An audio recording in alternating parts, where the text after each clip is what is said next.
Hi everyone, I'm going to give everyone a minute to log in from the waiting room, and that will also give me a chance to start the closed captioning. And when the closed captioning is live, it will show up on the top left of your screen in a red box that says live. And you should be able to click on that and it will open a window to show the closed captions.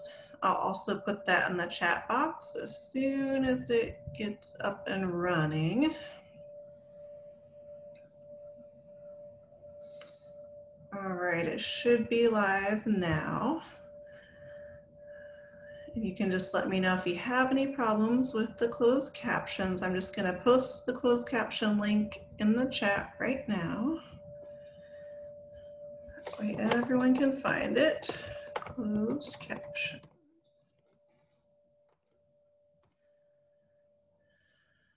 All right, well, it is officially 12, so I will welcome everyone to the Florida Policy and Budget Roundup. Thanks for joining us during your lunch hour. I'm happy to have all of you here and really excited to have Holly Bullard. She is the Chief Strategy and Development Officer at Florida Policy Institute. And I'm Christy Baglow, the Director of Statewide Training at Florida Legal Services. So I will be manning the Q&A box and the chat during the webinar and sharing some resources with you as Holly goes through her presentation.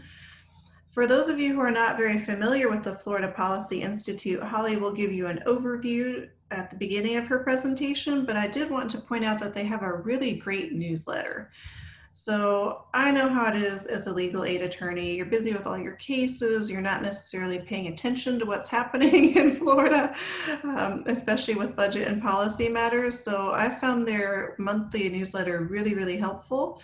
So I'm going to type the link to their webpage in the chat box, and Zoom will also take you there automatically at the end of the webinar. So again, this is being recorded and there are closed captions up in the box with the red live symbol at the top of your screen. And Holly has graciously agreed to share her PowerPoint with us. So I'll send that out with the recording to everyone tomorrow. And I don't want to forget, there will be CLE credit, I promise. It's just not quite here yet. And if you have any burning clarification questions, Holly will take those throughout, but for the most part, we want to try to save the questions for the end, but you can just type them in the Q&A box before you forget, because if you're like me, if you wait, you will forget what you're going to ask. So feel free to type it in and I'll keep track of all those. All right, thank you all for joining and welcome, Holly. I'll turn it over to you. Great, thank you so much, Christy. Thanks for having myself and the Florida Policy Institute here. We are a nonprofit, nonpartisan, really think tank for Florida, all things policy, especially focused on safety net and education, criminal justice, immigration, and very much so budget and revenue, things like that. So with no further ado, I want to share my screen so we can get started. We have a lot of information to share.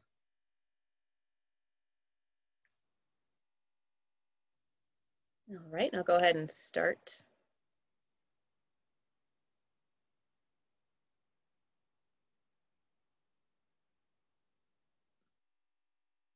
All right, so today's webinar, Florida's Fiscal Policy Landscape. We're going to overview a little bit about how the budget nuts and bolts are put together, a bit of trends, both for the budget and also for just demography and some things influencing the budget overall for the state, and then some, things that we want people to keep in mind about in terms of policy priorities and FPI's really recommendations about how we can have a fair and robust investment in Florida families first.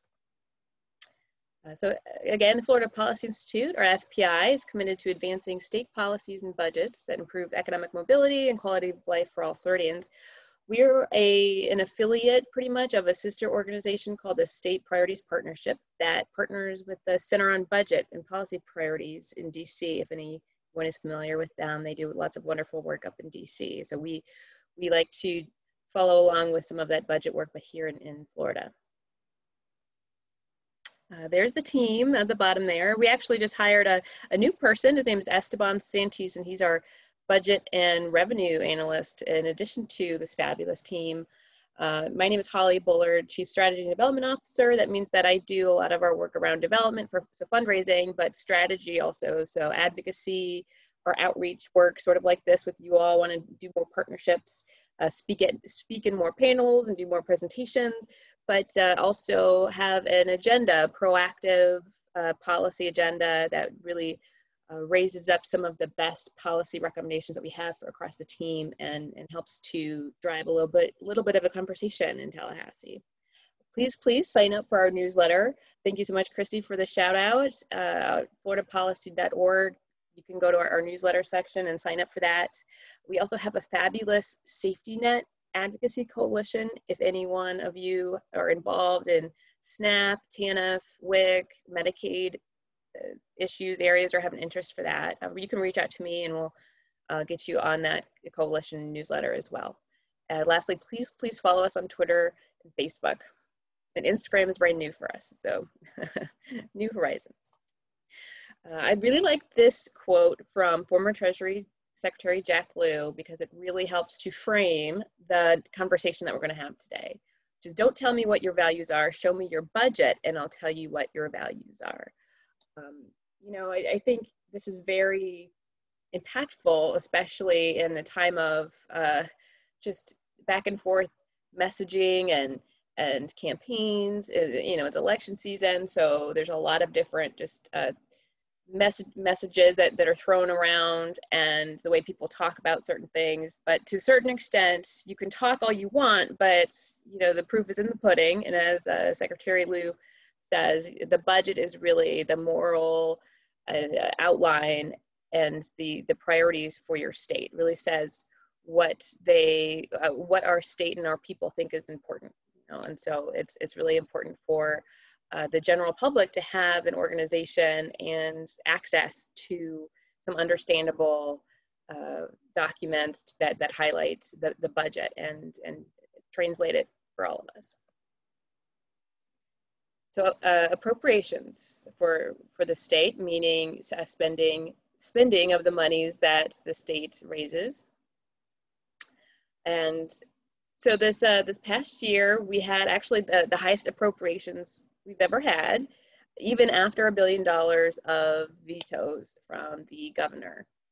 As you can see, it's increased over time, even adjusted for inflation.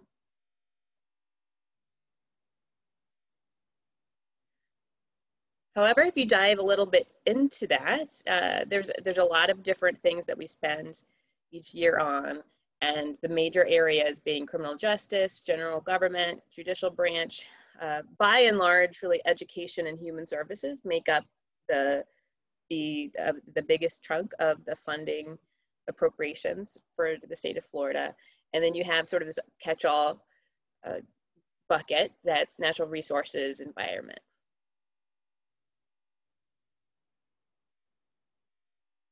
And you can see in terms of the different buckets and the percentages of the actual spending for the state of Florida, where those end up going. The majority is, again, in education and health and human services. This is adjusted for vetoes and supplements. This is last year, actually, 1920. However, if you look at just from general revenue, meaning if you take out trust funds and especially federal monies, federal government monies and trust funds flow a lot to our health and human services programs. You see that general revenue, the majority of it is spent on education from the state. It's obviously the education it's actually a state funded component of our budget.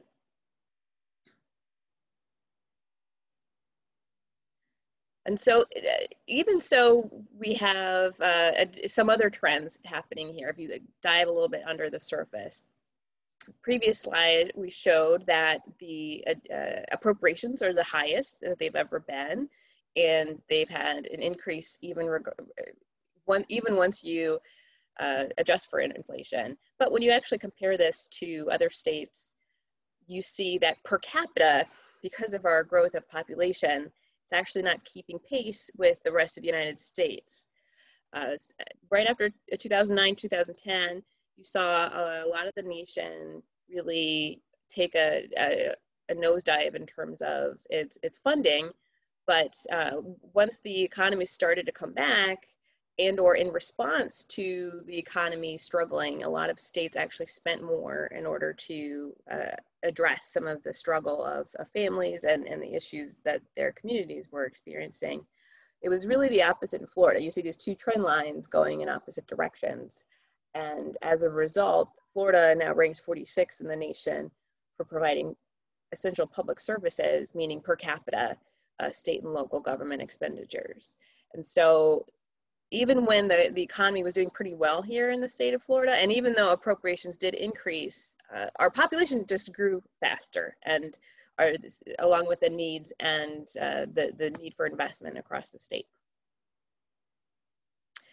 The K-12 base student allocation is a good illustration of that phenomena, where you see 06, 07, 07, 08, before the Great Recession, base student allocation, inflation adjusted, was on the rise, took a big hit after revenue dropped precipitously with the Great Recession, but really has yet to come back, and has yet to make it back to the pre-recession levels.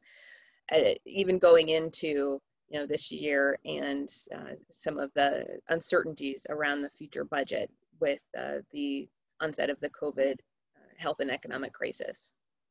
Base student allocation is what is a really good measure to compare kind of apples to apples year to year funding for schools, just because overall per pupil spending also includes different kind of programs that you can do a little bit of funny math with the per pupil, versus base student allocation is a really good way to just see what's going to different schools, what's going to the districts and comparing year to year.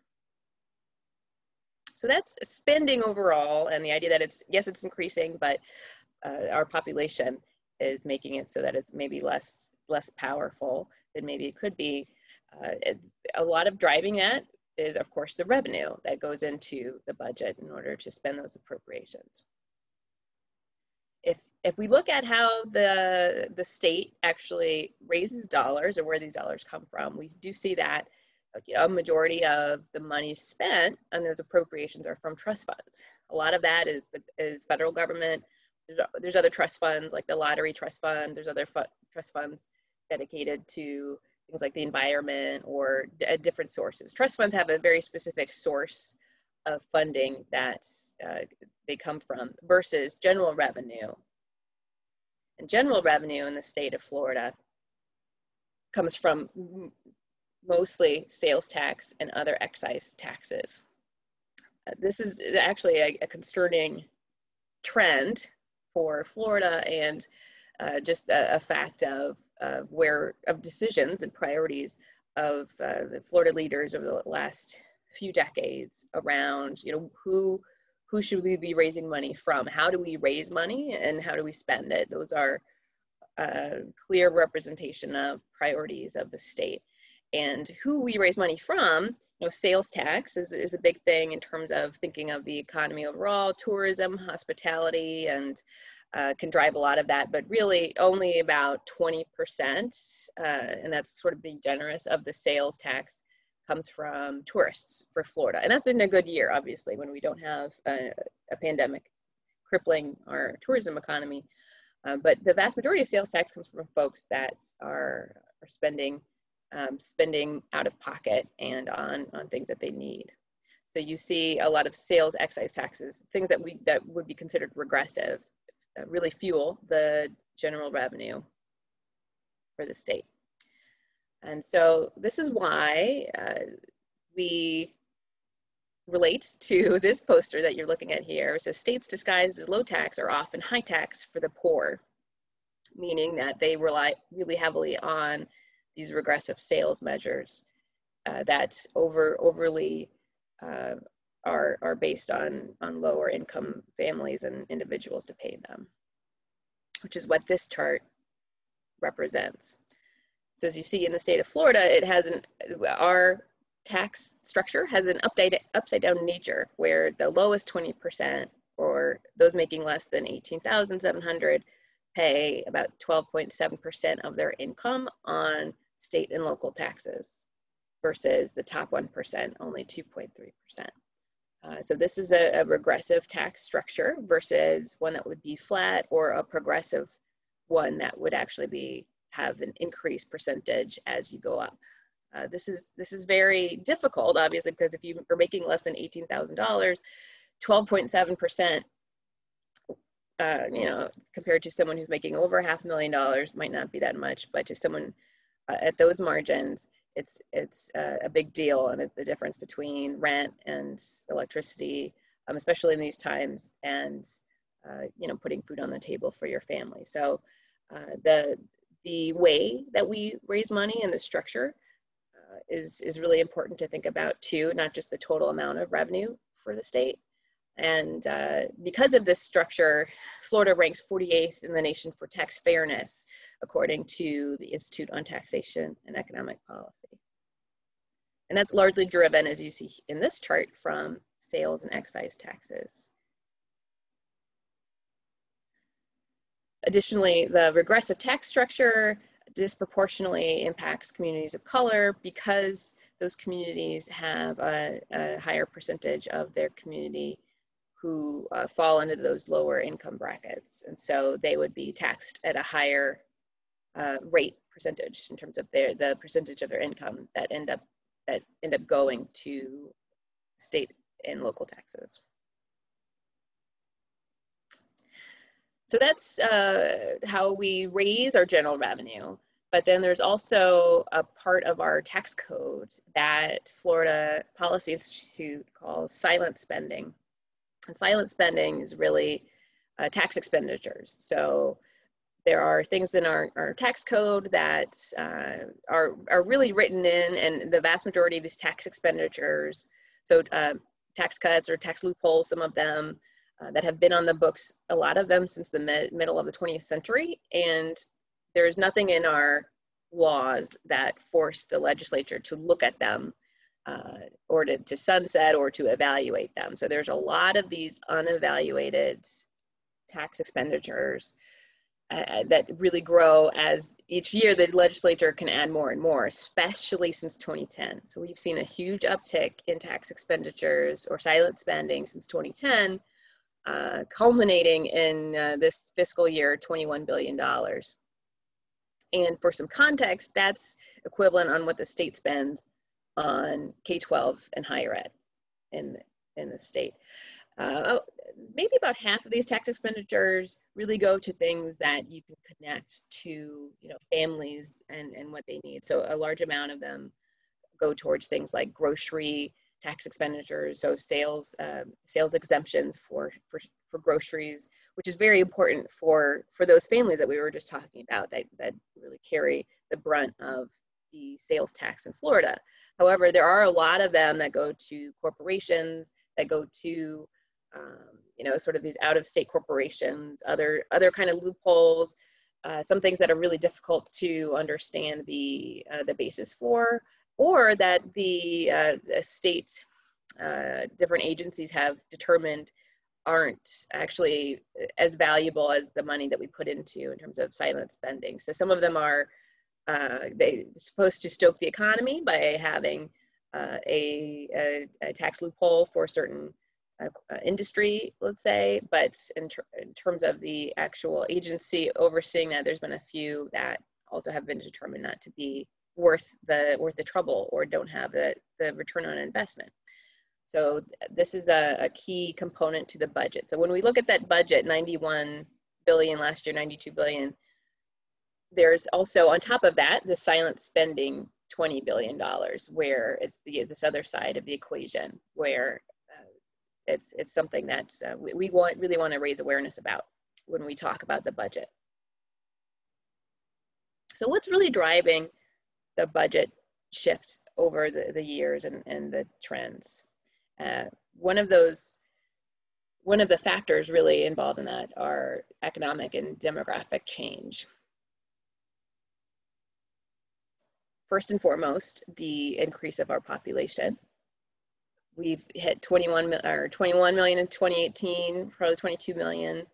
We've added 5 million new residents, And so really, even though we've increased appropriations, it's just not kept the pace in terms of the needs of Floridians.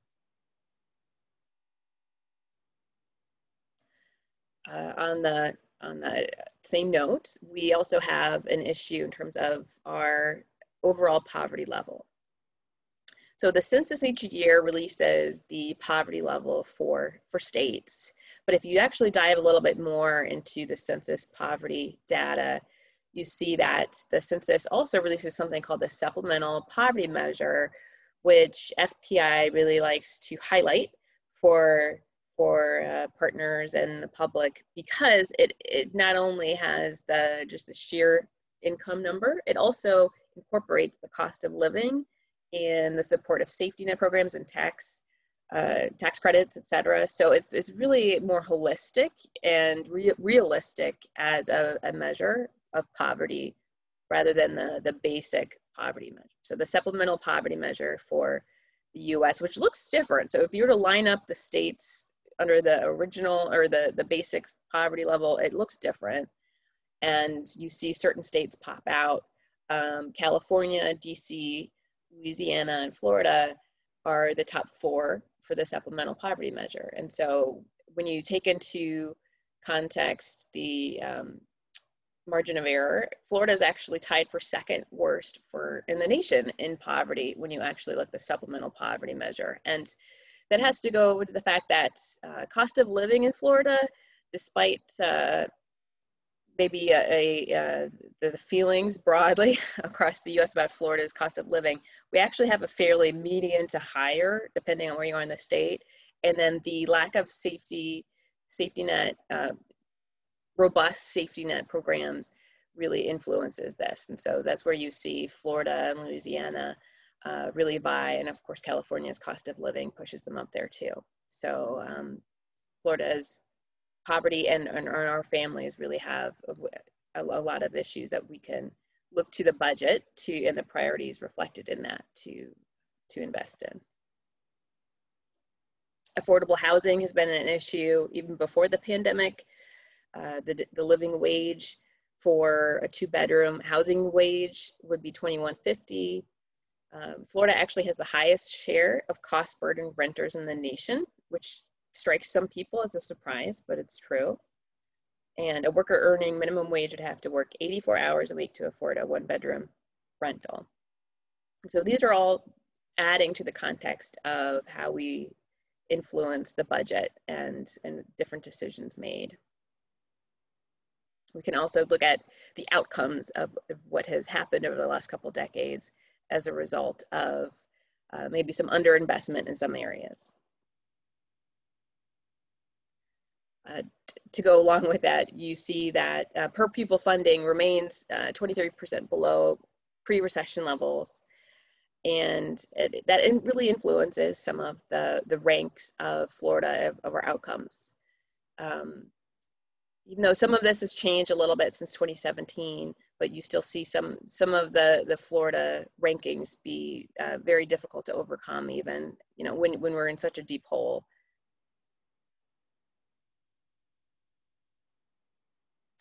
The total revenue per student was the lowest in the nation for Florida. That's actually from the higher education. This is for higher education, which really has to do with some of our tuition levels being pretty low, which is good for across the board. That's great, but it also leads to pretty low revenue per student for higher education, which for some of our flagships, obviously they're doing really well, and that's really great. Our higher education has been doing pretty well as a state, but there are other areas of concern, especially with our community college or our college system, in terms of infusion of funding there.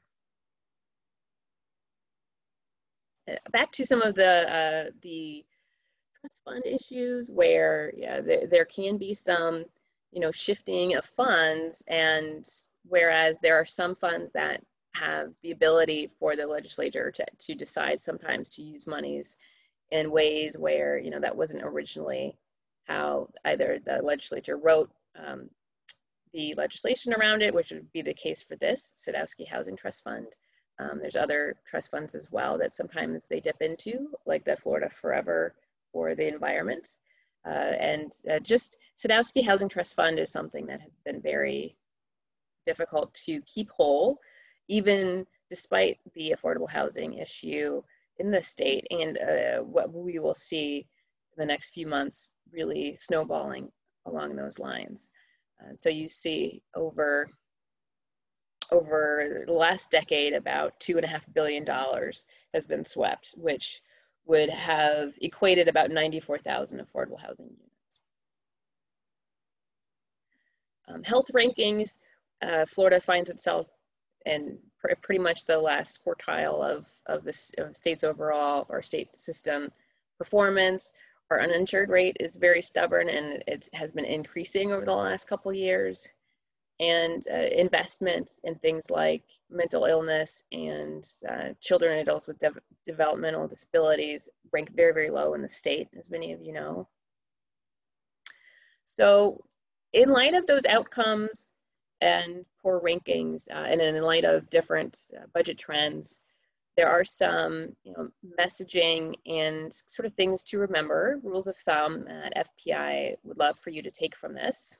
That one continual message that we like to strike is, or the idea that the budget is a zero-sum game. So the idea, for example, and I've heard this from folks, let's see, if you're a proponent of education, higher education, sorry, just checking on some proponents of higher education or ones sharing with me like, oh, well, we need to sweep the Affordable Housing Trust Fund because we need the money for higher education.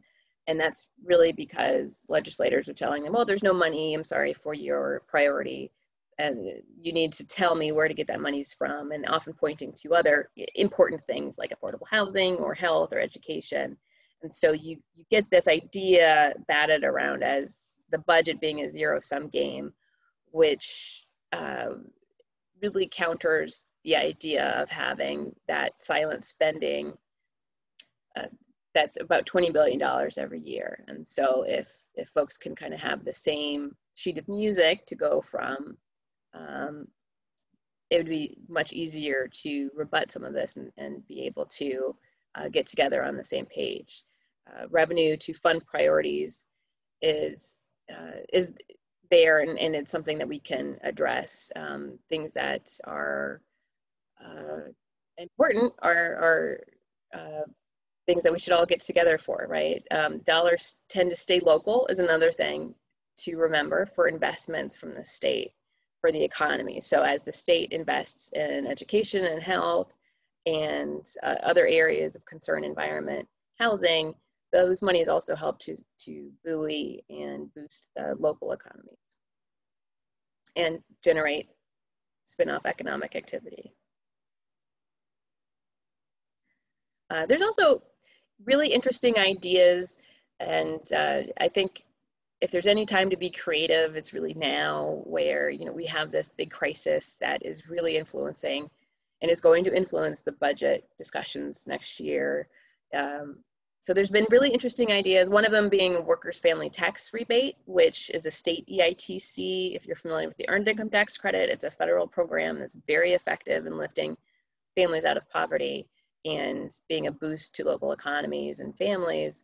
There's a lot of states that have around 30, I'm always losing, there's at least 30 that have a state EITC because they like to target these families for an extra infusion of pocket money, but also as a way to really address the fact that the state's tax system is upside down. And so working families tax rebate, there were a couple bills this past session that promoted this idea. It's something to really counter the fact that our sales tax and excise tax heavy revenue system is overly regressive. So how do you respond to that? Well, a very targeted tax rebate to low and middle income taxpayers is actually more targeted than, let's say, a rebate or a tax holiday for schools, right? Where that's for everyone, even tourists, folks coming from out of state could come and spend money and have the tax rebate, whereas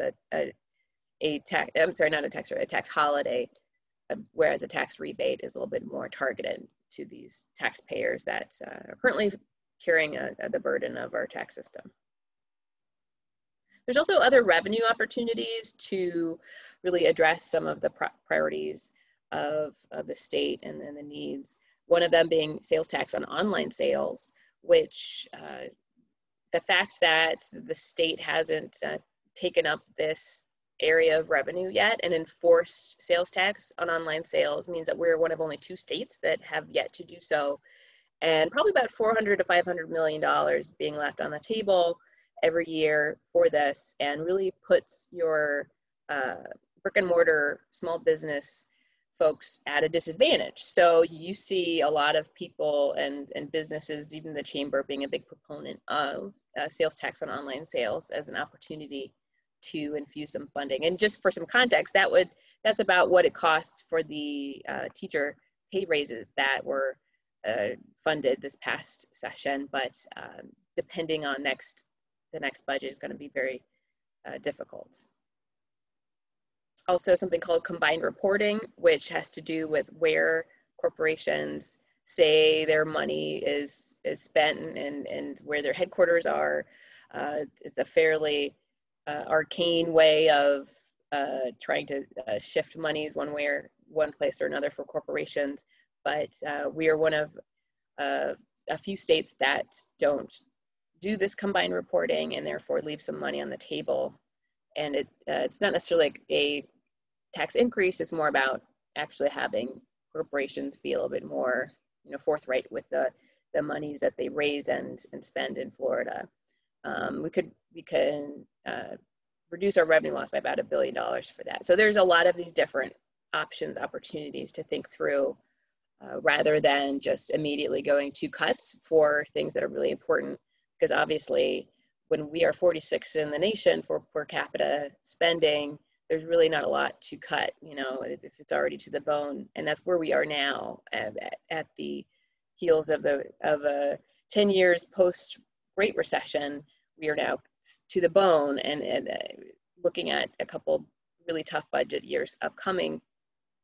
There's really a need to press the idea that revenue and really being a proponent of some federal aid is important.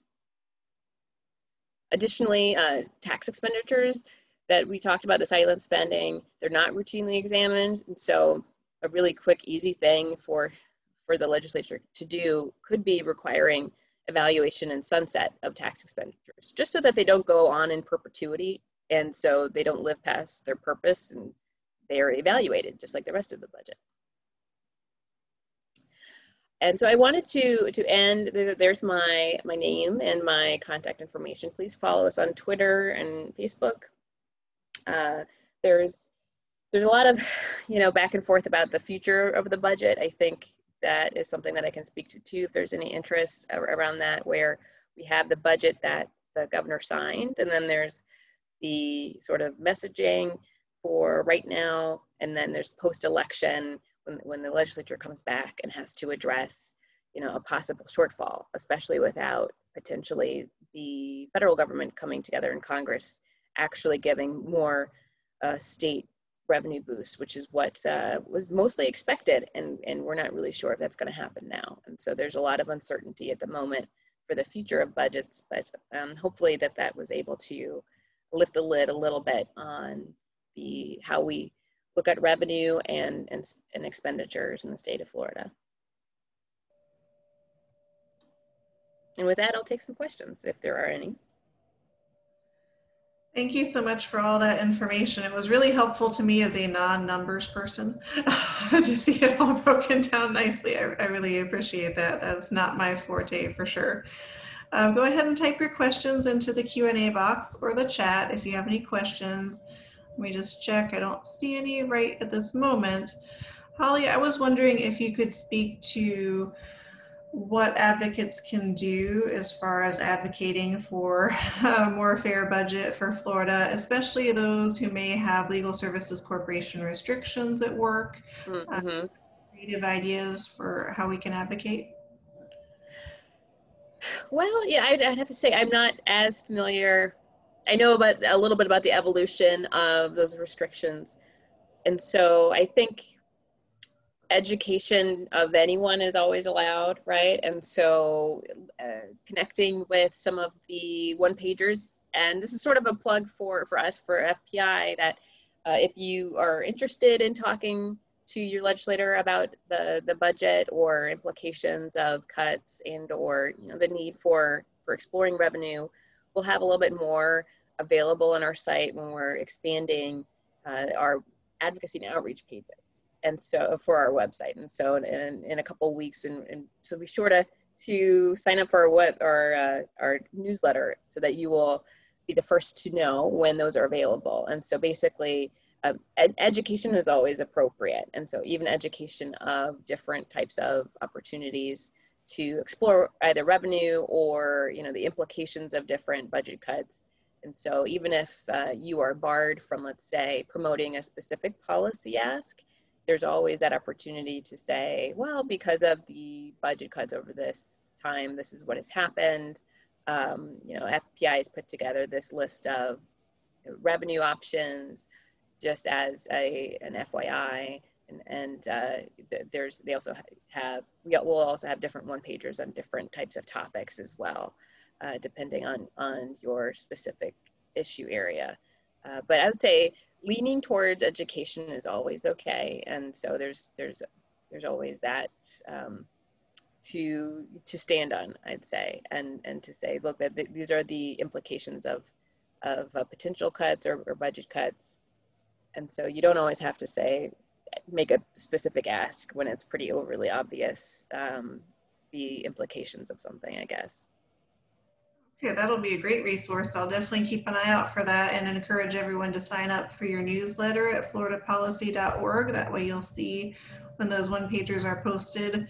And of course, everyone is free to advocate on their own time, even if they work for an LSC restricted program. Just don't do it during work hours. Don't use your work computer. Don't use any work resources. But as your own private citizen self, you can certainly educate and advocate locally.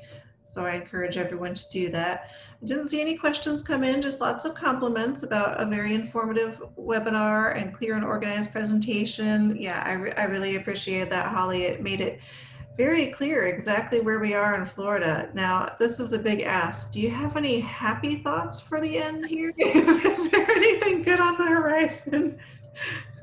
Well, I'll end on something happy, which is, Florida Policy Institute. We have a couple coalitions that we've had some policy wins.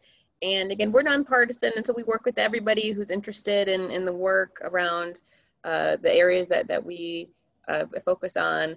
And so this past session, we were able to pass a bill, and the governor signed it, around schools being able to draw down more in federal Medicaid dollars for school-based health services. And so, we're still on the march with that, because now we really want to see those schools tap into that. And you all are really familiar, obviously, with administrative rulemaking, processes. So now we're onto that part. But to be honest, over the last couple of years, working with a broad coalition of different groups and people from across the aisle, understanding the need for schools to invest in some of these services and how much they're needed, and just thinking about nursing for right now. So nurses in schools needed in response to a health crisis.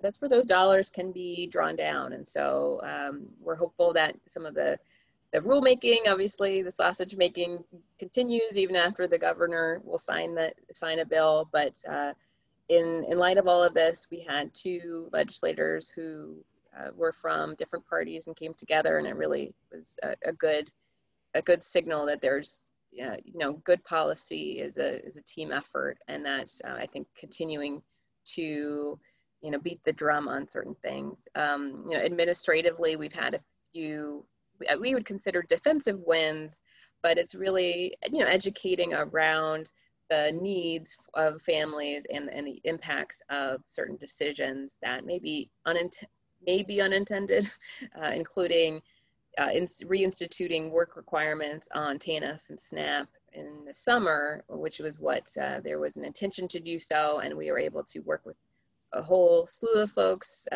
Cindy Huddleston, who a lot of you know, who's on our team, runs the Safety Net Advocacy Coalition. So I'm making a plug for that because I know we have a lot of legal services folks that are interested in some of that work, but she helped bring together folks to sign a letter to the governor and reach out to the different agencies to highlight this as probably, you know, an ill-timed move, and they did waive that until the end of October, or through October. And so that was a responsiveness to groups that are, you know, interested in policy and bring something to the fore. And so I think that there's, you know, it's stressful for all of us right now, and I want to acknowledge that you know, I have an 11-month-old. My mom's watching, and there's just election craziness, and we're all working from. Some of us working from home, some of us are. So there's all this stress, and so just not being able to see some wins sometimes, or being able to see something move is a positive, and people working together for, you know, our Florida's kids and doing something about it can make us all feel a little bit better about our efficacy in our work, and who we are as Floridians. And so if you're interested in your private time, or if you have any kind of local coalitions that anyone is involved in that would like to have FPI present, not only on the budget, we do other things too, but we like to do the budget because there's not really another organization in the state that has an eye from our perspective around, you know, families and communities, and making sure the budget is reflects priorities for our families and low-income communities.